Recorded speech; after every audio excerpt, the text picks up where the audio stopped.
두 증인. 오늘은 천년왕국과 초막절의 성물에 대해서 말씀드려 보겠습니다. 에서 즉 에돔 족속의 장래에 대한 하나님의 계시를 살펴보면, 왜 에돔 족속이 여자와 함께한 아이이며 좋은 물고기와 함께 그물에 잡힌 못된 물고기인지 알 수 있게 됩니다. 말씀에 보면은, 너는 에돔 사람을 미워하지 말라. 그는 너의 형제니라. 애굽 사람을 미워하지 말라. 내가 그 땅에서 개게 되었음이라. 그들의 3대 후 자손은 여호와의 총회에 들어올 수 있느니라. 신명기 23장 7절 8절에 이렇게 말씀하고 계세요. 그래서 이 짧은 구절 속에 장차 완성될 하나님 나라의 구성원이 될 에서의 후손에 대한 이 놀라운 계시가 여기에 담겨져 있어요. 신명기를 기록한 모세는 하나님으로부터 직접 율법을 받아 이스라엘 백성에게 전한 율법의 선지자로서 당대의 이스라엘 백성으로 제한된 여호와의 총회에 들어오지 못하는 에돔 사람을 인정하지 않았었는데요. 이러한 모세의 마음을 아시는 여호와 하나님은 너의 형제인 에돔 사람을 미워하지 말라 하고 이렇게 말씀하세요. 모세를 통해 율법을 받은 야곱의 직계 후손인 이스라엘 백성들도 하나님의 택하심에 대한 자부심으로 애굽 사람과 같은 이방인은 물론이요, 형제 민족인 에돔 족속도 멸시를 하였는데, 그런데 하나님께서는 야곱의 후손들이 멸시하는 에돔 후손 중 3대 후 자손은 여호와의 총회에 들어올 수 있다고 말씀하신 거예요. 여호와의 총회는 하나님과 맺은 언약의 효력을 미치는 언약 상태에 이 모든 자들을 총칭하는 것인데, 이 땅에 완성되는 하나님 나라를 말하는 것인데, 에돔의 3대5 자손은 여호와의 총회에 허락되었는데, 여기서 3대는 현실적으로 출애굽한 이스라엘 백성이 가나안 땅에 들어가 여호와의 절기를 비롯한 모세의 율법을 준수하는 시점, 즉 이스라엘이 가나안 정복 시점으로부터 3대 후를 말한다고 볼 수 있으나, 하나님 나라를 성취하는 구속사의 관점에서 계시하는 3대 의미는 율법 이전 시대와 율법 시대와 복음 시대를 말하는 것이에요. 따라서 에돔의 3대 자손이란 복음 시대가 끝난 후에 남겨지는 에돔의 족속을 말하는 것입니다.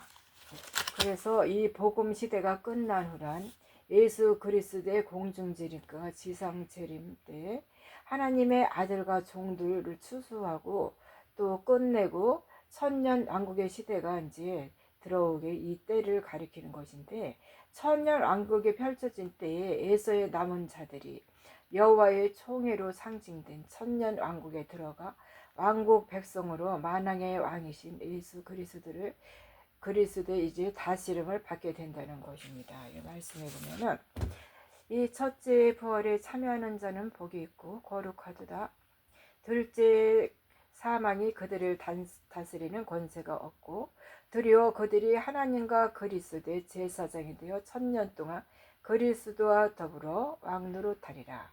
계시록 20장 1절 말씀. 그래서 이 천년 왕국 시대에서 천년 동안 왕노릇하는 자들은 첫째 부활에 참여하는 자들인데, 이들이 바로 어린 양의 생명책에 이름이 기록된 하늘의 우편 12보좌에 앉은 하나님의 아들들과 또 좌편 12보좌에 앉은 하나님의 종들을 말하는 것이고, 또 이렇게 그리스도와 더불어 왕과 제사장의 신분으로 다스리는 자들은 복음의 아들인 남자의 부활 생명과 율법의 종들인 여자의 부활 생명을 말하는 것이고, 또 남자의 부활 생명으로 천년 왕국의 왕노릇하는 자들은 요셉의 족속이며, 또 여자의 부활 생명으로 천년왕국의 제사장으로 노릇하는 제사장 노릇을 하는 자들은 야곱의 남은 족속입니다. 즉 종들을 말하는 것인데, 그래서 첫째 부활에 참여하는 자들은 하나님의 말씀, 복음과 율법에 대한 믿음이 있는 자들을 말하는 것이고, 또 하나님께서 이들을 나팔절과 공중제림과 또 속죄절의 지상제림을 통해 믿음의 소산물로 이제 거두게 되고요. 또 에서의 족속은 믿음의 소산이 아니므로 첫째 부활에 참여할 수가 없고, 오병이어나 칠병이어에서 여자와 함께 푸른 잔디와 마른 땅으로 들어가 기근의 환란을 피한 아이가 이 애표한 듯이 천년 왕국에서 다스림을 받는 시민, 즉 백성의 신분으로 들어갈 수 있는 것입니다. 예수 그리스도의 재림으로 복음 시대가 끝나고 또 천년 왕국이 시작될 때 요셉의 족속과 야곱의 족속과 에서의 족속의 관계를 오바다 선지자를 통해 이렇게 계시해 줬어요. 말씀해 보면 야곱 족속은 불이 될 것이요 요셉 족속은 불꽃이 될 것이며 에서 족속은 초계가 될 것이라. 그들이 그의 위에 붙어서 그를 살을 것인즉 에서 족속은 남은 자가 없으리니 이는 여호와께서 말씀하셨느니라. 구원자들은 시온산에 올라와서 에서의 산을 심판하리니 나라가 여호와께 속하리라. 오바다 1장 18절 21절 말씀입니다. 그래서 오바다 18절에 야곱 족속의 불이라고 하면 모세에게 광에서 떨기나무에 임재하신 하나님의 불을 시사하는 것이고요. 율법으로 주신 첫 언약을 지키기 위해 불로 상징하는 이 엄청난 환란을 통과해야 함을 나타내는 것입니다. 그리고 요셉 족속이 불꽃이 된다는 말씀은 오순절날 불의 혀와 같이 갈라져 하나님의 아들들에 임한 성령의 불꽃인 새 언약, 즉 복음의 말씀을 상징하는 것이에요. 그래서 야곱과 요셉의 족속은 둘 다 하나님의 말씀을 받은 족속으로, 또 하나님의 두 증인, 즉 율법과 복음의 증언으로 심판과 다스림의 권세가 있는 불과 불꽃으로 이렇게 묘사되는 이 말씀이고요. 이 두 공동체는 하나님께서 기뻐 받으시는 믿음의 소산물로서 요셉의 족속은 예수 그리스도의 재림 때 추수하는 자로, 또 야곱의 족속은 추수되어 곳간에 들어가는 자, 또 알고로 이렇게 비유를 하고 있어요. 반면에 에서 족속은 초계가 된다는 것은 그들은 태우는 불이 아닌 태워지는 자들로서 심판의 대상이 됨을 나타내는 것이 되겠어요. 초계에 비유되어서 이제 에서 족속은 복음도 율법도 없는 세상에 속한 자들로 믿음의 소산물을 추수하러 오시는 예수 그리스도의 재림 때 추수되는 자들이 아님을 가리키는 거예요. 그래서 이들은 추수가 끝난 후 들에 남은 또 들에 남아있는 지푸라기처럼 한 사람도 추수되어 첫째 부활에 참여하는 자가 없음을 의미하는 것입니다.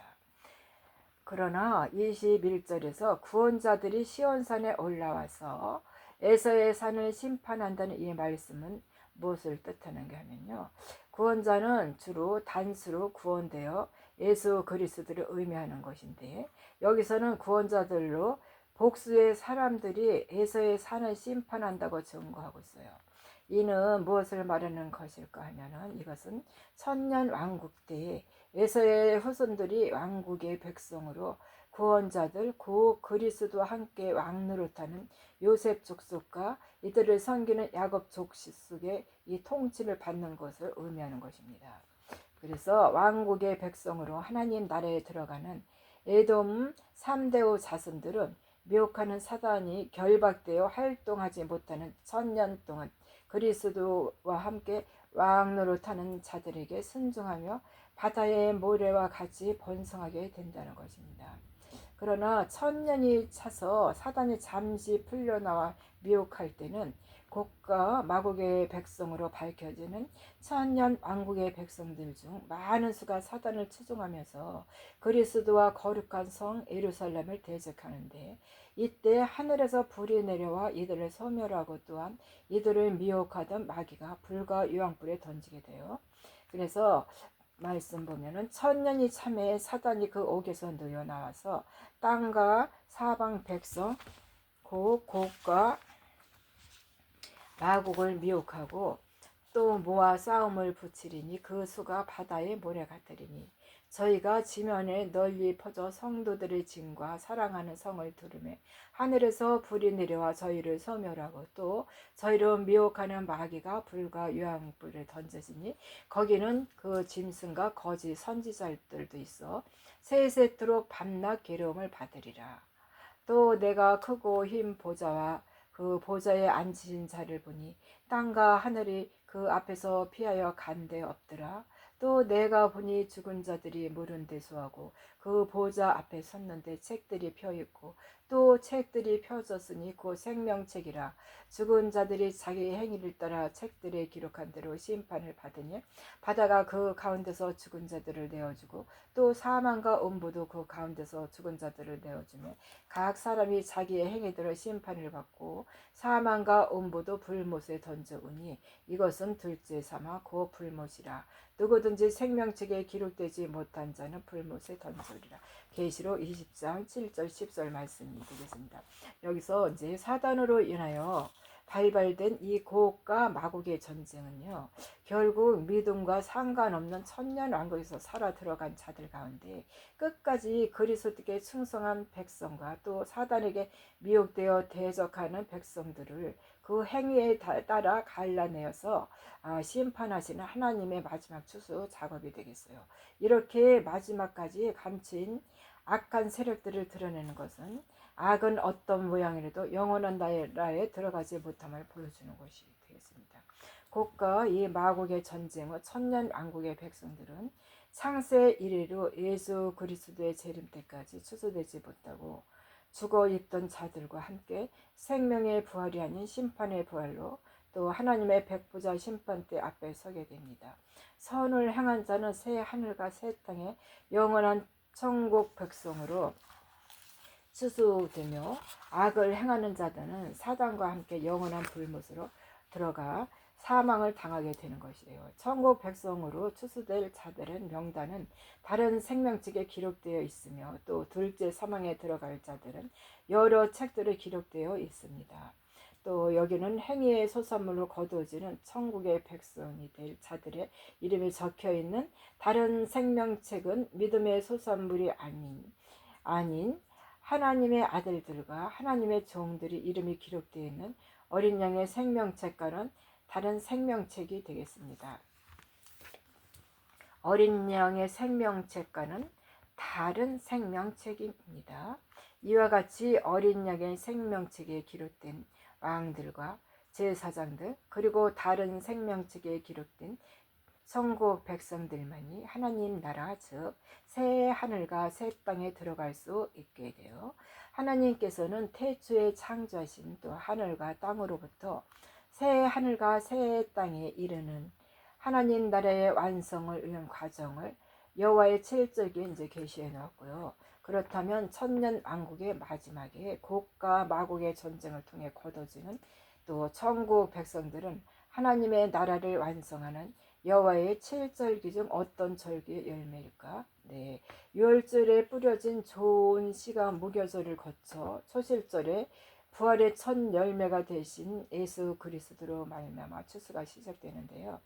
오순절에 내린 이른 비, 또 성령과 넉 달 후 늦은 비, 성령으로 열매 맺어진 요셉의 다닌 하나님의 아들들은 고운과 루로 빚은 떡덩이가 되어 예수 그리스도의 몸에 연합하는 이 나팔절의 성물로 하나님께 들어지게 되고 또 알곡으로 곡간에 추수된 야곱의 남은 자들 하나님의 종들은 나팔절기로부터 12일 후 속죄절의 성물로 지상 재림하시는 예수님께 드려지게 됩니다. 네, 그래서 마지막 절기인 초막절에서는 에서의 3대의 자손이 소막절의 성물로 거두어짐으로써 농부이신 예수 그리스도의 추수가 끝나고 하나님의 나라가 완성되는 것입니다. 천국 왕국은 마지막 절기인 초막절 성물을 거두기 위한 구속사의 마지막 자락이에요. 초막절은 출애굽한 이스라엘 가나안 땅에 들어가기 전 이제 광야에서 생활을 기념하기 위해서 제정된 절기로서 6월절로부터 시작되는 여호와의 7절기 중 마지막 절기에 해당되는데, 이 초막절에는 이스라엘 백성들이 출애굽할 때 따라 나온 애굽 사람들과 또 이스라엘 족속과 혼인관계 등으로 관계를 맺은 에서 족속이 성물로 추수되게 되고요.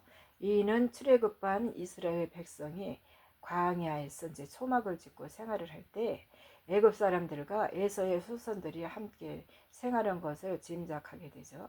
여기서 잠시 에서의 족속이 어떻게 야곱의 족속인 이스라엘 백성과 함께 광야에서 거하게 되었는지 이제 살펴보겠습니다. 이에 대한 답을 찾기 위해 모세가 기록한 창세기 본문과 사도행전에서 수록된 스데반의 설교를 살펴보면요.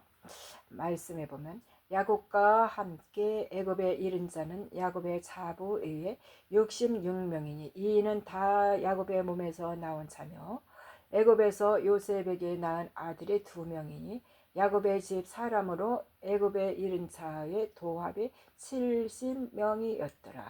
창세기 46장 27절 말씀이 되겠습니다. 그래서 가나안 일경에 기근이 심하게 되자 야곱은 죽었다고 이제 생각하고 아들 요셉이 총리가 된 애굽의 고센 땅에 가족들을 데리고 들어가게 돼요. 이때 기근을 피해서 애굽에 이른 자가 야곱의 자부 외에 66명이라고 창세기 46장은 증거하고 있고, 창세기를 기록한 모세는 이때 가나안에서 애굽에 이른 자들은 야곱의 자부 즉 며느리들 야곱의 몸에서 나온 자 66명과 따로 구분함으로써 며느리들이야 야곱의 핏줄이 아닌 다른 족속 출신임을 시사하는 것이에요. 굳이 이렇게 구분하여 기록한 것은 율법의 선지자인 모세는 또 하나님이 주신 율법의 적용 대상을 엄격하게 이스라엘 백성으로 제한하고 있음을 보여주는 것입니다. 네, 이번에는 사도행전 7장에 기록된 스데반의 증거를 살펴보게 되면은 요셉이 보내어 그 부친 야곱과 온 친척 75사람을 청하였더니 야곱이 애굽으로 내려가 사도행전 7장 14절 15절. 네, 또 은혜와 권능이 충만하여 또 큰 기사와 표적을 행하다가 또 민간에게 논란의 대상이 된 스데반은요, 아주 성령이 충만하여 한편의 설교를 남기고 죽음을 당합니다. 이 스데반의 설교를 보면 요셉이 사람을 보내어 그의 아버지 야곱을 애굽으로 청하였을 때 함께 들어간 야곱의 가족 수를 75인으로 증거하고 있어요. 이는 모세의 가족과 모세가 기록한 이 대조를 볼 때 9명의 많은 숫자로서 야곱의 직계 자손이 아닌 혼인 관계로서 섞여 함께 들어간 이방 족속 출신들을 포함한 것을 말해주는 것이에요. 베델에서 단을 쌓고 헤브론 골짜기에 거하던 야곱의 족속들은 세일산에 거하는 에서의 족속과 또 다소 떨어져 살았지만 관계가 완전히 단절된 것은 아니었기 때문에 당시에는 흔히 근친이나 가까운 친족 간에 또 혼인이 다반사였기 때문에 야곱의 며느리 구인 중 상당수는 지리적으로나 혈연적으로 가까운 에서의 족속인 것을 보여주는 것이에요. 에서의 족속이 이스라엘 족속에 편입된 경우를 12정탐꾼 중에 한 명이자 여호수아와 함께 가나안 정복에 큰 공을 세운 갈렙의 족보에서 찾을 수 있습니다. 네, 오늘은 여기까지 마치겠습니다. 감사합니다.